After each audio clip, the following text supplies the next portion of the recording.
Hey everyone, and welcome to the channel. Today we're going to be taking a look at the Steam. It's a compressor from Thorn Sound Labs. I don't know if you saw my recent video on their overdrive, but this is their compressor. Now a compressor has a lot of typical uses: country guitar, funk guitar, clean in general, that kind of thing. We're not going to do that here.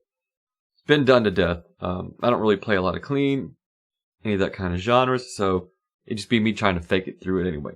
What I do want to do is, if you're a fan of sleep, high on fire, doom in general, Matt Pike likes to use compressors. He likes to use two compressors actually.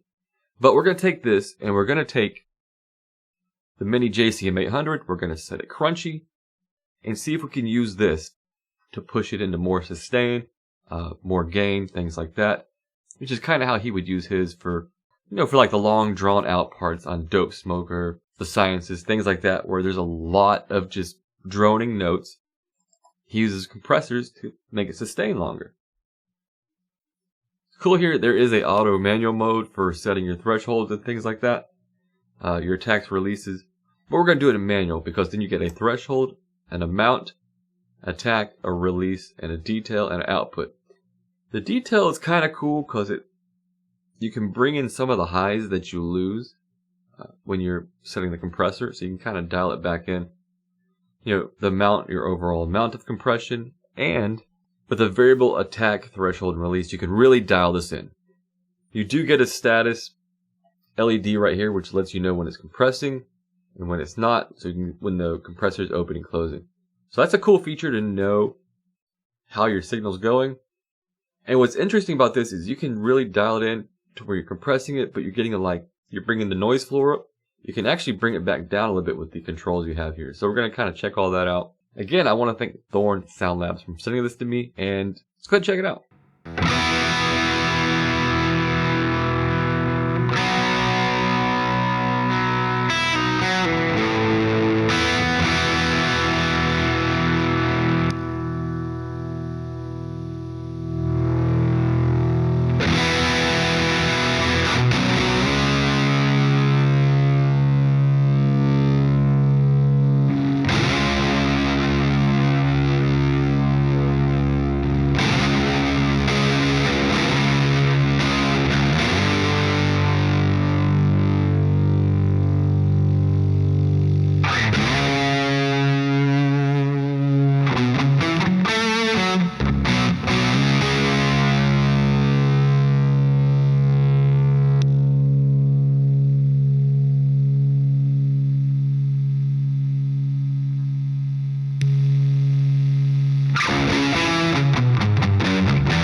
Okay, so that has been the Thorn Sound Labs steam compressor. Very cool compressor, really dig what it does. I may try it for a show or two and not use overdrives and just use this to kind of drive the amp more, just to see how I feel about that. Never really used compressor live for that type of situation, so I do want to try it out. Again, thank you for letting me check this out. I hope you guys enjoyed the video. See you in the next one. Like, subscribe, all that cool stuff. Have a good day. Who the fuck says have a good day anyway? See you in the next video.